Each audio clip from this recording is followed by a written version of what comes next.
Η δική μου τοποθέτηση θα επιχειρήσει και με ένα τυχαίο τρόπο, γιατί δεν ήξερα όλα αυτά που θα πει ο βασικός ομιλητής, να τονίσει κάποια στοιχεία της τοποθέτησής του, να τονίσω εγώ κάποια στοιχεία της τοποθέτησής του για να βγάλουμε κάποια περαιτέρω συμπεράσματα.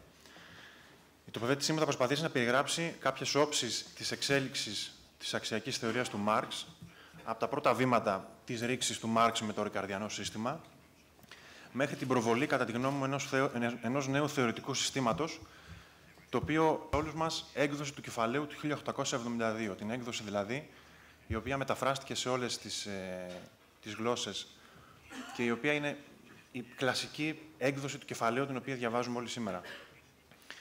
Όπως γνωρίζουμε, ο Μάρξ ξεκινάει ως ένας ρικαρδιανός θεωρητικός, στο διάστημα 1845-1950, η μισθωτή εργασία και κεφάλαιο, το ένα του κείμενο, αλλά κυρίως η πολεμική του στον Μπρουντόν, γίνεται από αμιγώς ρικαρδιανές θέσεις.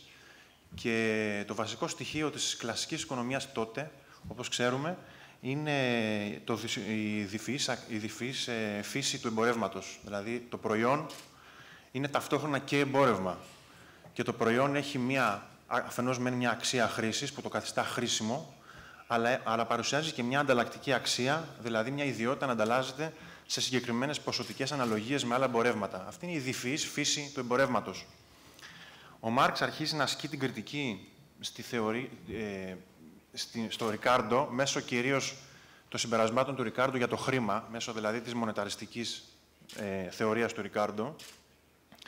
Ωστόσο, το 1857 ο Μάρξ σχεδιάζει το γνωστό πλάνο για μια κριτική της πολιτικής οικονομίας, ένα πλάνο αποτελούμενο από 6 τόμους, από 6 βιβλία, με μια συγκεκριμένη διάρθρωση, αναφέρθηκε ήδη από τον βασικό εισηγητή, και έπειτα προχωράει στη συγγραφή των Grundrisse το διάστημα 57-58.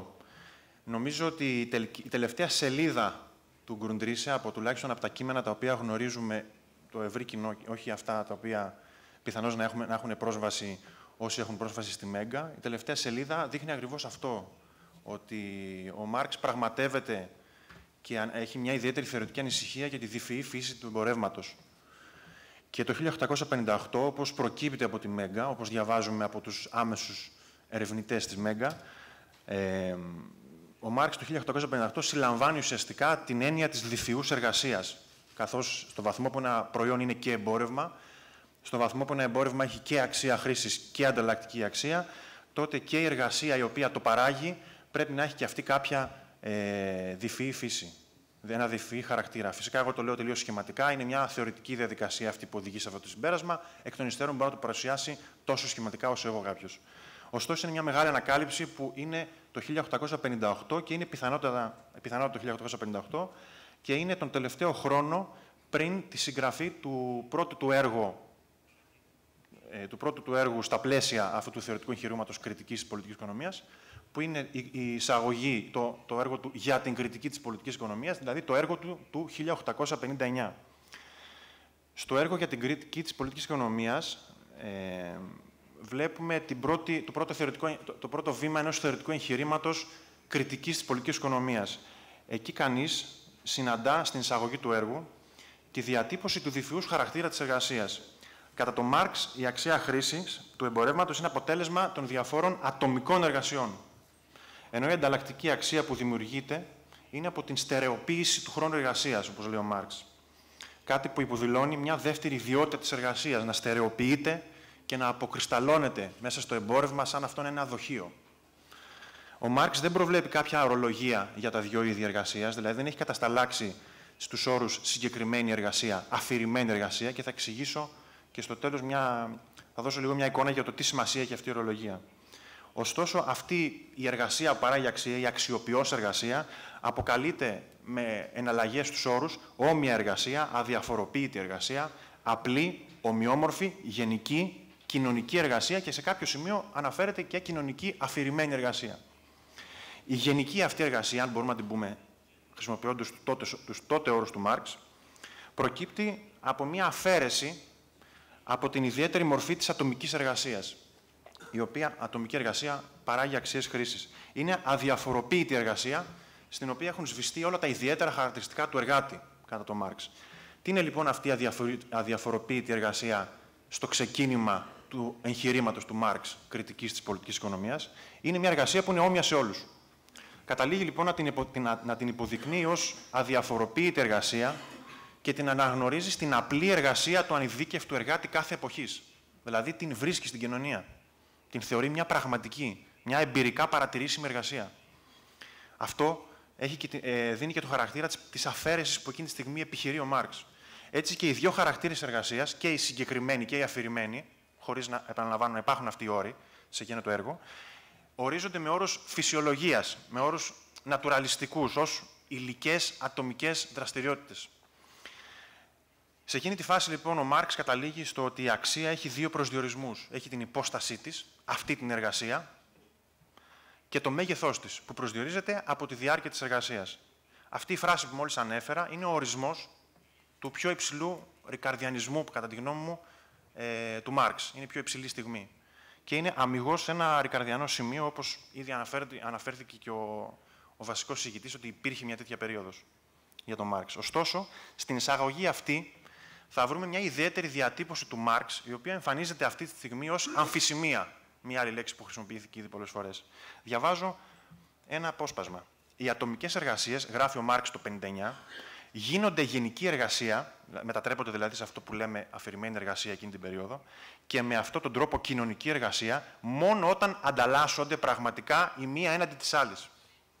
Ο κοινωνικός χρόνος εργασίας υπάρχει σε αυτά τα εμπορεύματα μόνο σε λανθάνουσα μορφή και φανερώνεται μόνο στη διαδικασία ανταλλαγής της. Η γενική κοινωνική εργασία δεν αποτελεί επομένως έτοιμη προϋπόθεση, δηλαδή δεν έχει προετοιμαστεί και ολοκληρωθεί από την παραγωγή, αλλά είναι αποτέλεσμα που προκύπτει στη διαδικασία της ανταλλαγής. Εδώ ο Μάρξ υπενήσεται, για να πιάσουμε το θεωρητικό νήμα, ότι υπάρχει ένας τρίτος προσδιορισμός της αξίας. Ότι η αξία δεν προσδιορίζεται μόνο από την υπόστασή της και από το μέγεθός της. Υπάρχει ένας τρίτος προσδιορισμός, ο οποίος με αυτόν τον αμφίσιμο τρόπο εντοπίζεται στην ανταλλαγή. Δεν θέλω να καταλήξω στο γεγονός ότι είναι η ανταλλαγή αυτός ο αιτιακός προσδιορισμός. Καταρχήν, εντοπίζεται εκεί. Στο διάστημα μεταξύ της έκδοσης του για την κριτική της πολιτικής οικονομίας και της πρώτης έκδοσης του κεφαλαίου του, δηλαδή μεταξύ του διαστήματος 1859 και 1967, γνωρίζουμε ότι ο Μάρξ παρήγαγε θεωρητικές σημειώσεις και παρατηρήσεις με ένα εξαιρετικά πυκνό τρόπο και ανέτρεξε και το 1961-1963 στην κλασική πολιτική οικονομία με τις θεωρίες, για να αναλύσει τις θεωρίες τους για την υπεραξία, όπως είναι μια ονομασία αυτού του έργου. Εκείνο το διάστημα βλέπουμε τον Μάρξ να στρέφει κατά κάποιο τρόπο τον Μπέιλι απέναντι στο Ρικάρντο, προσπαθώντας να εμβαθύνει σε αυτή την ανταλλακτική διάσταση της αξίας, η οποία το 1959 εμφανιζόταν στο κείμενό του μόνο ως μια αμφισημία. Μέχρι το 1863, δηλαδή μέχρι και τις θεωρίες για την υπεραξία που διαβάζουμε, δεν φαίνεται να έχει επικρατήσει κάποιο νέο θεωρητικό σχήμα του Μάρξ. Το οποίο θεωρητικό σχήμα εισάγεται κατά κάποιο τρόπο το 1967. Αυτή δηλαδή η διαδικασία πρέπει να έγινε μέσα στην περίοδο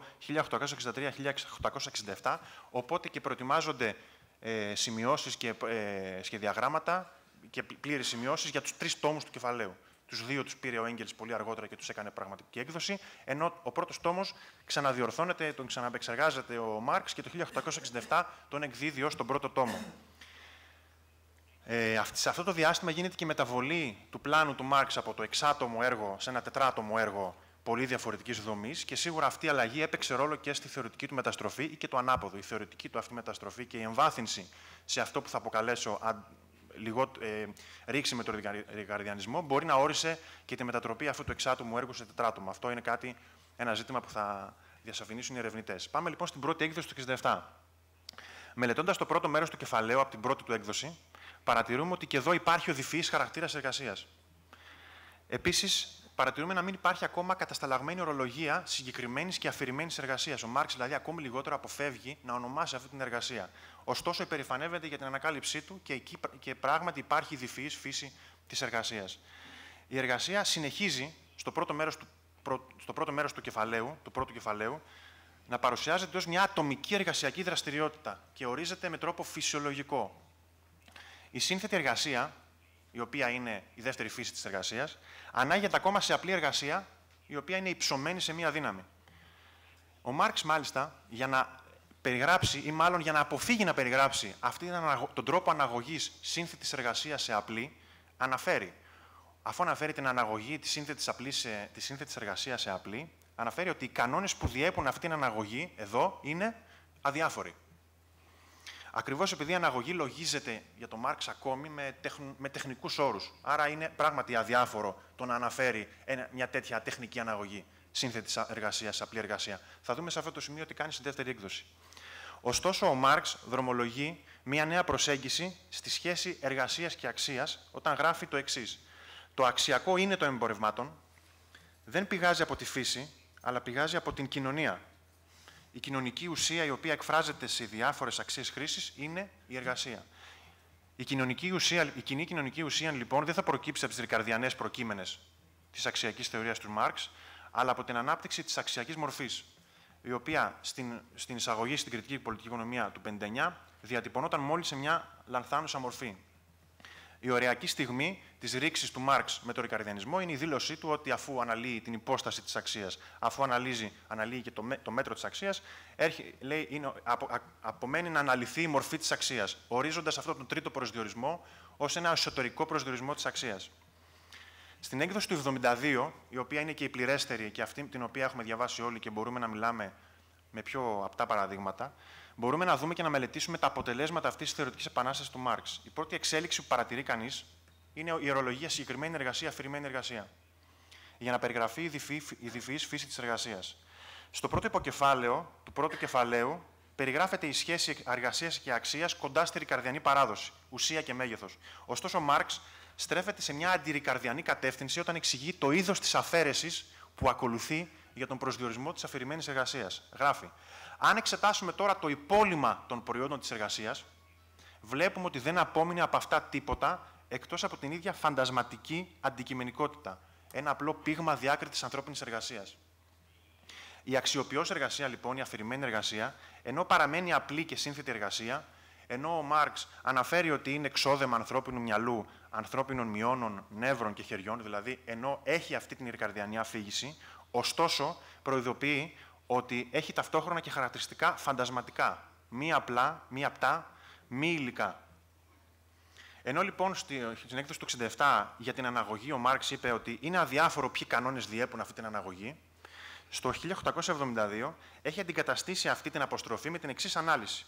Οι διάφορες αναλογίες στις οποίες διαφορετικά είδη εργασίας ανάγονται σε απλή εργασία ως μονάδα μέτρησής τους σταθεροποιούνται μέσω μιας κοινωνικής διαδικασίας η οποία συμβαίνει πίσω από τις πλάτες των παραγωγών.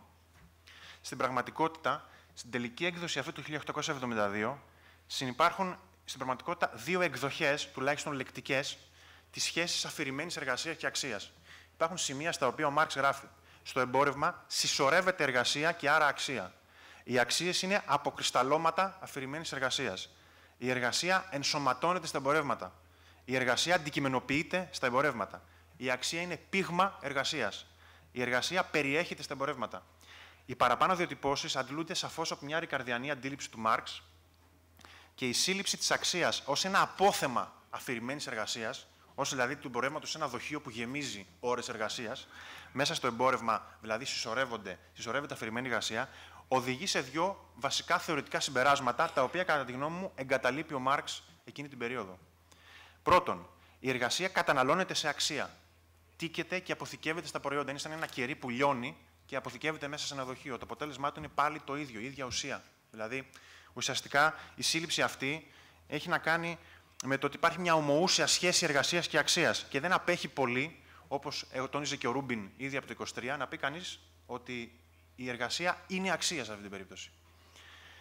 Το δεύτερο σημείο είναι ότι η ενσωματωμένη εργασία επικαλείται έναν κοινωνικό καθορισμό της εργασίας. Το είπα και πριν, τον επικαλείται. Ωστόσο, η θεωρία της ενσωματωμένης εργασίας δεν μπορεί να τον εξηγήσει αυτόν τον κοινωνικό ρόλο.